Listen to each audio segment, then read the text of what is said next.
Welcome, Jodie, forest therapist, woman of the earth. Thank you for coming to this mad interview today as part of the Strange Intelligences Lab. I'm excited to hear more about what you are doing and a little bit about your practice, getting to know you a little bit better. Maybe if we start by you introducing yourself to those who are watching and telling us a little bit about how you came to be a forest bathing therapist or forest therapist or whatever you describe yourself as. Tell me. Thank you, Maggie. Thank you for the warm introduction and warm welcome. My name is Jodie and I am a nature and forest therapy guide. That is generally how I refer to myself, and I work and practice and share the medicine of connecting with nature under the umbrella of nature and forest therapy.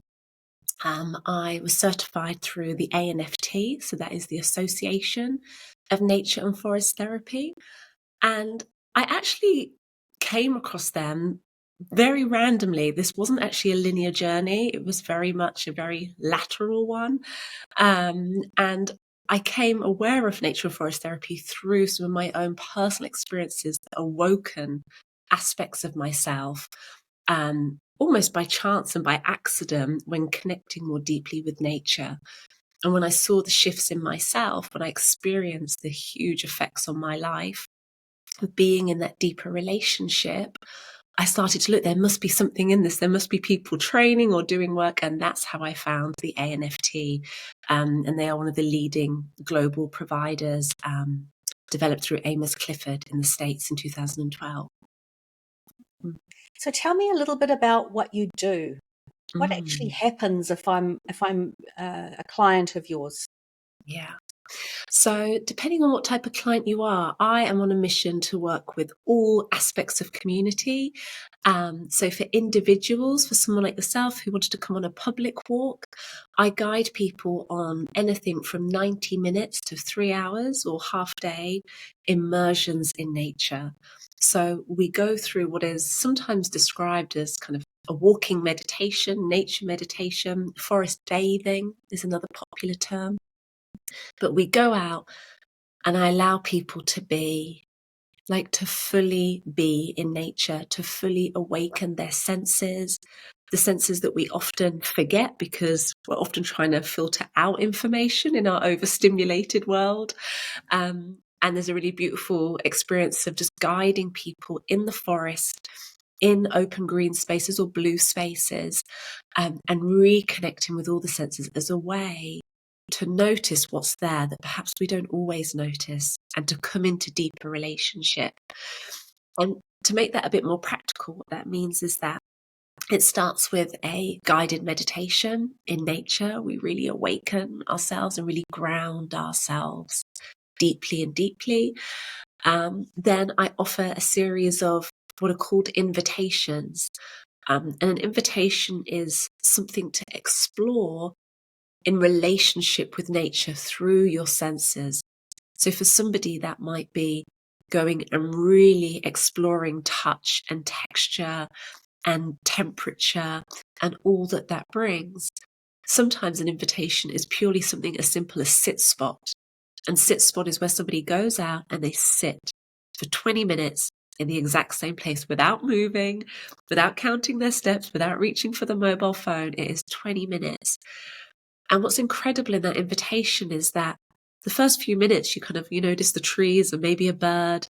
And then after 5 minutes, you might notice that actually there's something living on that particular tree, or actually the bird isn't alone. She's actually interacting with perhaps a plant or another bird. Then over 10 minutes and 15 minutes, and within 20 minutes, actually what reveals itself to you, what is there in that sit spot, can be quite moving and touching and magnificent what reveals itself. It's like a slow revealing. And that allows ourselves to also come into a sense of slowly revealing our true selves, our own true nature too. And giving that time in a world that's very time poor. Mm. So we do invitations, and then we close with something called a tea ceremony. And this is often beautiful herbs that are foraged and brewed, and we come together and we share our experiences.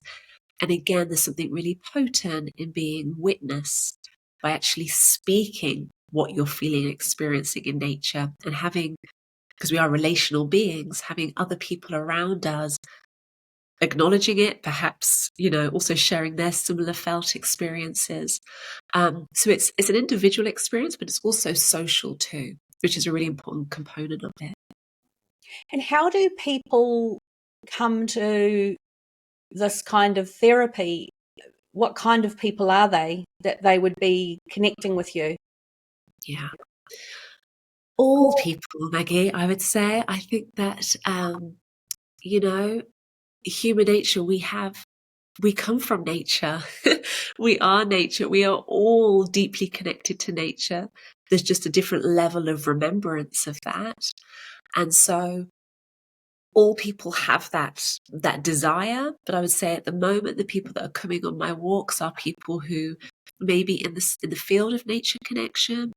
They may be people that are on a wellness journey. There may be people. I guided a lovely family last week where they all just needed a bit of time out, and I had the grandma and mum, and so it's really, this is what I actually love about the work, is it's for everybody. It is for everyone, whether you are, busy working in a corporate, whether you are a creative, whether you're a mother, whether you are a grandmother, whatever is your stage of life. Yes, it really is for everybody. I generally guide, though, above 18 for the adults. Then I have specific walks for kind of under fives for children. Yeah. Was your background always in a healing profession, and you kind of moved into this particular aspect of it? No, my journey has been one of coming into wholeness myself. So I, for a very long time, stretched two very different worlds. So I had a 15-year creative corporate background. So I was working in the creative field, in strategy and creativity and innovation, very fast paced in London for 10 years. So I was holding, let's say, that world, that outer world. But then on a personal level, I was in the personal development for like 20 years. Like I was always looking at how to bring myself into a sense of inner tranquility. But for a very long time, I kept the two incredibly separate, because I was almost worried that those in the corporate, if they could see what I was doing in the healing and wellness space, they would think, and the people in the wellness space would go, but you work in corporate. And so I actually divided myself for a really, really long time. And it has really been in the last 6 years that I have now started to merge the worlds. But I had from a wellness perspective, like I studied massage therapy, I got certified in that. I went on the Reiki journey. I became a circle facilitator. I did circle facilitation of holding safe space, and nature forest therapy. So I was always drawn to this way of wholeness. And I think, I'm a biracial woman. So my father is from the Caribbean. He's from Barbados. My mother is white British. And so I grew up with this polarity of self. Like I was literally half of one and half of the other. And for me, nature and forest therapy has been really the medicine that has brought me into wholeness, has brought those aspects, because when you're in nature, you see that everything has place. Everything is interconnected. Nothing is separate, including ourselves. And so any sense of separation that I had in my mind, in my ego, that really started to kind of fade away, let's say. And then, and that has really been my personal journey with it. And I did many things like fire quests, which you may know. So fire quests is where you kind of journey with fire. And I did a big, 6-month program in that, keeping the fire alive in nature overnight, and all of these beautiful nature connection practices. that have really kind of have pushed, and now the corporate side I then moved out of that, and that's why part of my mission is to actually help people in those industries, because actually there's a lot of creativity and inspiration that is not being that could do a lot better by connecting to nature as opposed to a whiteboard or an environment that we're most used to now, which is technology. We go to write our ideas on a computer, or we look for research in a computer, but actually being out there and connecting, there is so much intelligence that can be tapped into. So speaking of intelligence, obviously this is an interview in the Strange Intelligences Lab context. What is your thoughts about the intelligence in nature? Is it nature itself? Is it the plants? Is it spirits of the place? Tell me more about your way of seeing the world in that context. Wow, great question. I think for me, the intelligence is everything that is seen and unseen. And so there's an intelligence in the manifestation of creation in terms of how it all just beautifully works, how it beautifully connects, how relationship, I actually think relationship is the intelligence. It's the aspect between this thing and this being and how they relate. That's where the intelligence is almost unlocked in relationship.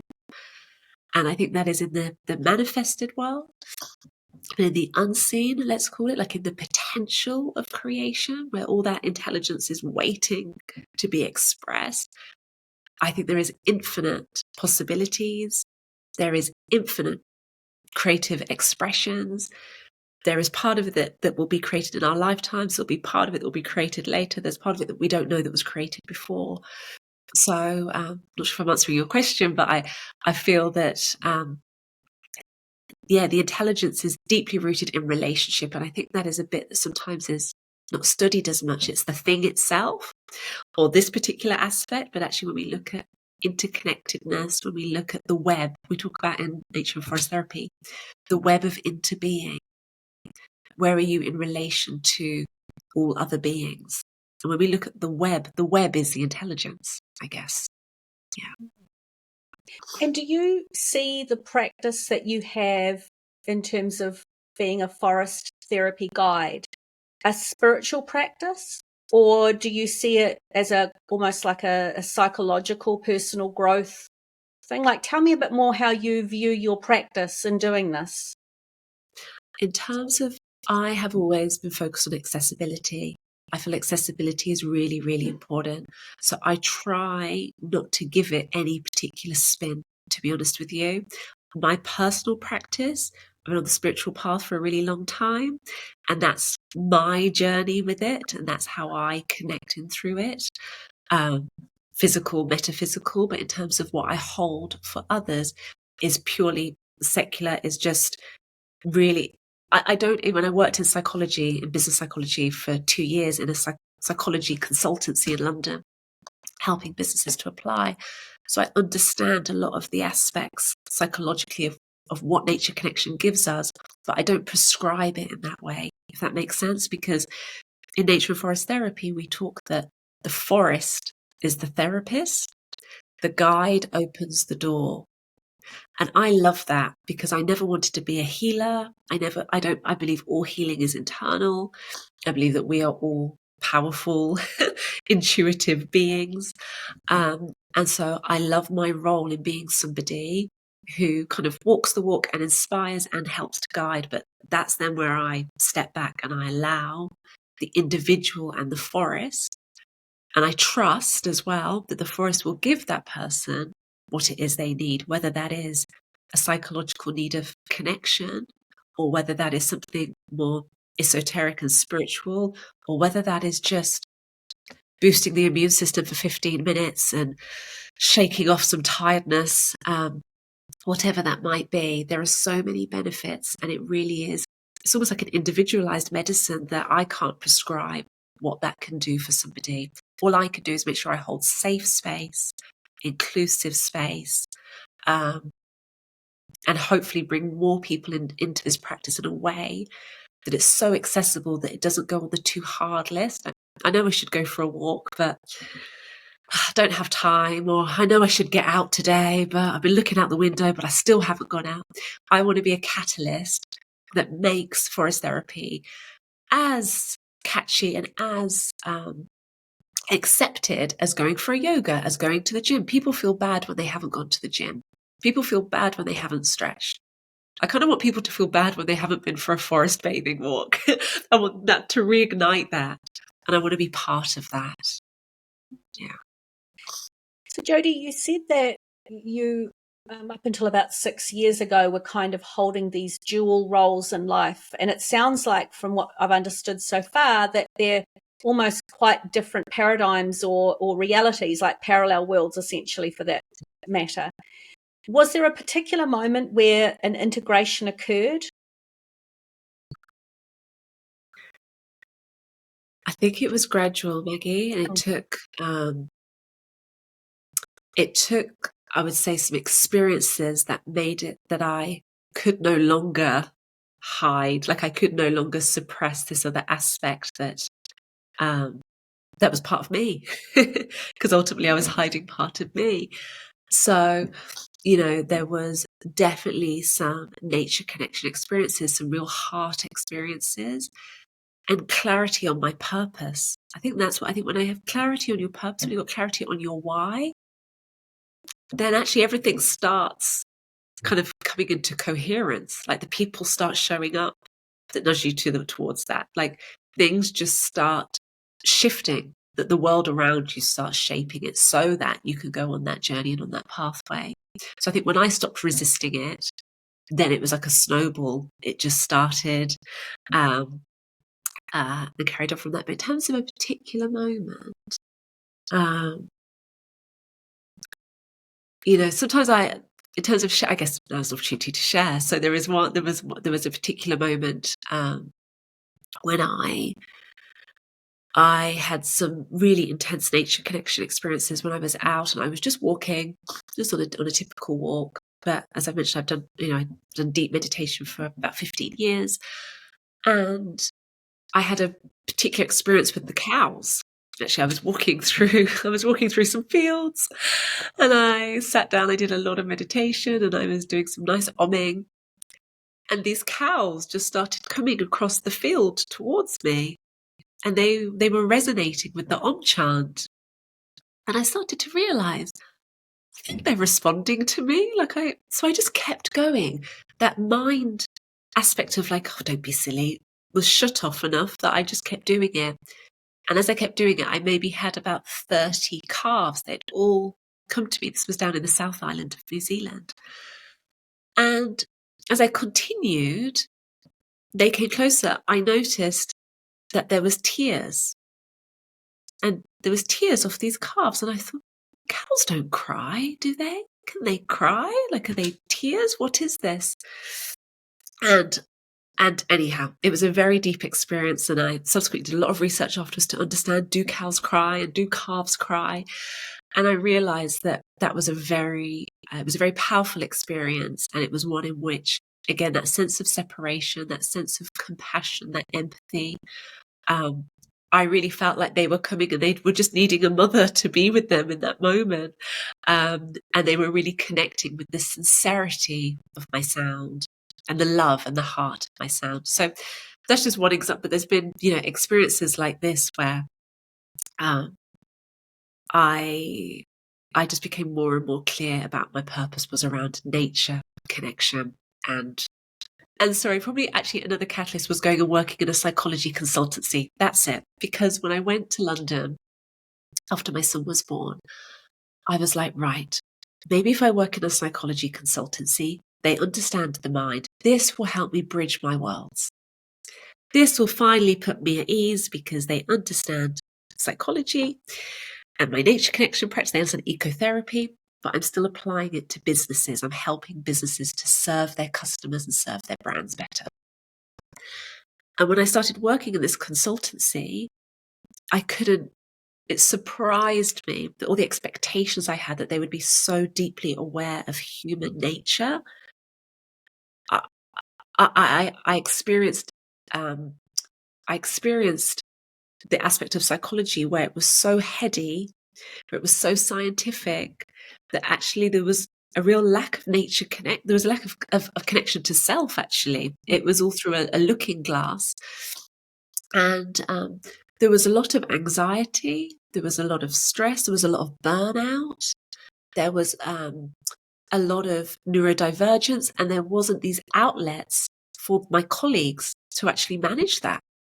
And I noticed, whoa, even those who understand the human mind better than anybody are still lacking this medicine. And that was the point then when I set up my business and I said, right, I believe in this work, because yeah, that was definitely a key moment. I relate to it. For me, the way I describe it is, I guess for often people when they're in situations where they're almost at an extreme polarity of the thing that they want or are versus the thing that they should be, they can only then kind of see, only spring back into their authenticity. I guess for me, my experience of that was working at a large corporate, very, very large multinational corporate. And I had a number of things happen at the time, a disastrous relationship breakup, terrible toxic atmosphere at work. And I remember sort of dumping everything and going to Mexico, as you do when you're sort of that age. But it was only then that I just kind of realized that I could never go back. I actually had such a weird, sick feeling inside me. It was like somehow I'd bounced back into the real part of me that should have been there all the time. And I'm wondering if people who are listening or watching have those moments where they feel like they're living at least a couple of different lives, where they're kind of going through the motions of one, but really underneath they're another person.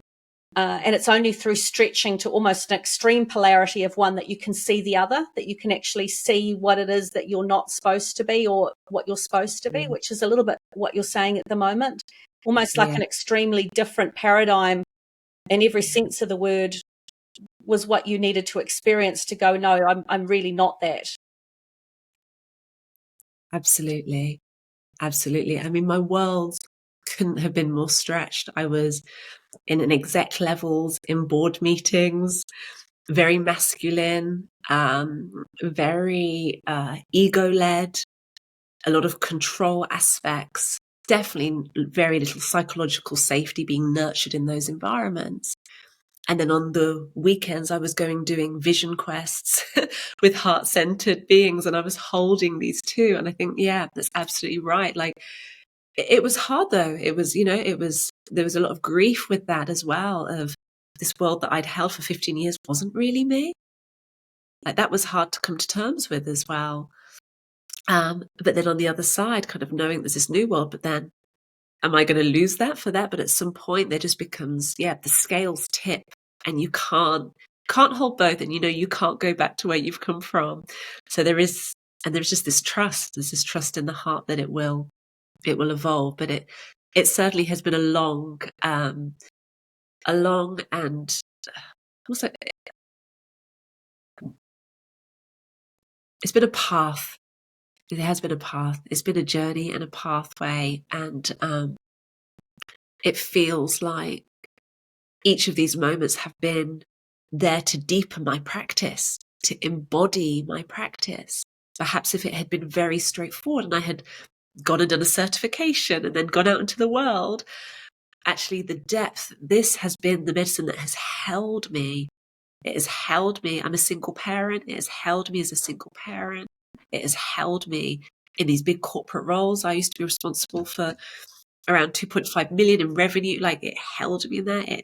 It's held me in this racial conundrum that I was in for a very long time around being biracial. It has held me in all of those parts of me to bring me into wholeness. And I think that that's where the embodiment has come in. This is where it's just part of my nature. It is every single day I do sit spot. Every day I go and I gratitude and I I deepen the practice and it becomes part of you. When you go into nature, Jodie, with others, do you have a practice where you kind of give things to nature? Like, I notice sometimes when I go into forests, I kind of feel like I'm being healed, but I have a a moment where I kind of send energy back into it, like a reciprocity of some sort. I've always done that since I was very small. Is that something that you do as well, a kind of interplay between giving and taking and so forth?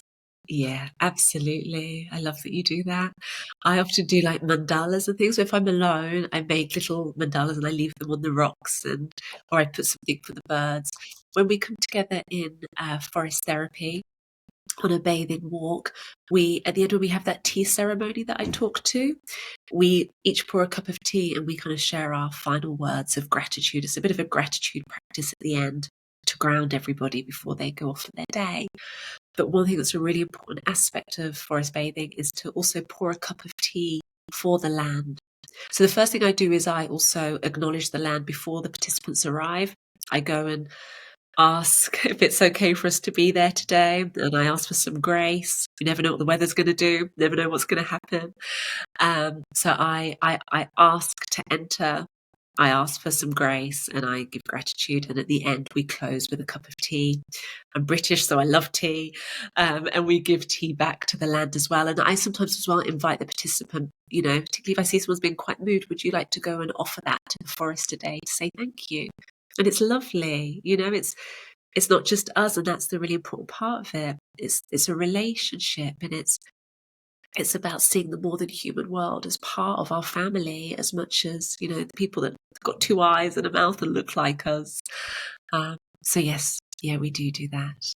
I think one of the challenges or tensions that has happened in the last, let's say, 30, 40 years in the kind of personal growth movement is that it's kind of become more and more commodified. Like it's become something where people are purchasing kind of a way of being. And I guess the reason I asked you about that is it feels like you're in relationship to the places that you're going and you feel like they're kind of the thing that's supporting it. It's not like you're going and saying, hey, give me some of your vibes. I'm going to tank myself up. It's something where you're entering into a space in a place where you're facilitating a relationship between the person and that location, and however they see that could be, could be just the trees as they see them, but in another world, it could be the spirits of the place, or it could be the tree energies, whatever it is. You're kind of agnostically supporting them in that way. Is that right? Yes. Yeah. So a lot of the walks we do go to the same spot, and we go to the same place, and that is about cultivating an understanding of that space and seeing it through the seasons, seeing how it changes, seeing how it evolves, seeing if that rock is still there, seeing how the trail has changed, seeing if the leaves have fallen. There's a real beauty in going back to the same place and witnessing the changes. I think you're right. Sometimes we want to, go to new places and get another fix and get it, but actually that again is a reflection of the self, like just being with the self and being with your own changes and being present to that. If we're always chasing something different, we miss what's there. So I think absolutely. And what I would say about ANFT, the way that the guiding, it's all called the way of the guide, is the 6-month training. And Shinrin Yoku, which is where the lineage comes from, which is forest bathing from Japan in the 1980s, that's where it originated. That was very much around being in nature and getting all of the health benefits. So all the research that I share, all of the data, often it comes from all of the Japanese government's research into this because they put a huge amount of funding. But Amos Clifford, his soul work was around, that's wonderful, as you've touched on, Maggie. Actually, what is going to heal this planet, what is going to heal our future, what is going to leave a legacy, isn't just us going and healing ourselves in nature, is us healing and tending to the relationship, building those connections, having a sit spot practice. That is the one thing I would say to anybody for advice. Have a sit spot practice out your window if you don't have a garden, in your garden, in the same place, and go there every day and visit it for 15, 20 minutes. And you build that relationship with the butterflies, with the, the creepy crawlies, with all the beings that live there, with the moss, whatever it might be. But relationship is a really important part of it. And we do a huge piece around a web of interbeing where we create these big, beautiful art pieces where you start to feed in each day what you notice. And when you look at your web after 6 months, wow, what's there. So it very much is all about relationship. Yeah. Is there anything we haven't touched on, Jodie, that you think people who are here experiencing this session need to know or should know about the practice that you're in? Or I mean, there's a lot about like the research that backs it up that just shows, but I don't know if that's relevant. I think maybe something I don't really talk to typically, but this might resonate for the audience, is that every being in nature does have its own energy field. Every being in nature has its own essence. Every being in nature feels you, can see you in its way, right? Might not be through looking eyes like us, but they all notice us. And I think when you realize that you are constantly being noticed and witnessed, that brings an awareness to your way of being. Because sometimes when we're in nature, we go for the forest, we kind of, but actually when you realize that you're being seen, you're being felt, you're being responded to, the way that you're walking, the texture of your feet, the way you plant your feet on the ground, whether you touch, whether you interact, whether you sing to the trees, whatever that might be for you, you are being witnessed and seen. And I think in cultivating that relationship, there's just a beautiful sense of wholeness, connection. It can be a very spiritual experience. It can just be a sense of peace and inner tranquility. But that is something that is readily available to all of us. And in a world that is feeling more disconnected, more isolated, more mental health challenges, etc., like a lot of this is stemming from this sense of isolation and us not feeling this social connection and wholeness. You can simply go and be in the forest and access all of that, like access that need. Like we don't have to live an isolated, fragmented life. The forest and the nature is very much there. And I do also think human relationships are very important, by the way. I mean, I love my alone time in the forest, but I love people. I am a bit of an extrovert as well. So, being with others in the forest in that way can also be a very different experience. And sometimes when we go for a walk with a friend or with our dog or with our kids or with our partner, we're still walking with the stories, like we're still carrying a story of what happened or how they are or whatever it might be. But if you can together come into that place of wholeness, of openness, of heart coherence, really is what's going on in that space and with others, it can be just, I think it is the medicine. I think it is the modern day medicine. I think it is the medicine for this context, this cultural context that we live in. I believe that forest therapy is a medicine for today's age. It's the most ancient, but I feel like it's also the most contextual right now for what we need. Yeah. Thank you, Jodie, for coming today and sharing your practice with us. For those people who are interested in connecting with you, we'll have the links to Noga Life, your website, so they can book sessions and engage with you if they're here in Whangarei, or connect with you virtually, and I'm sure some other ways as well. And I'm looking forward to going into the forest as soon as it stops raining today. Wonderful. Thank you so much, Maggie. Thank you for having me, for your wonderful questions.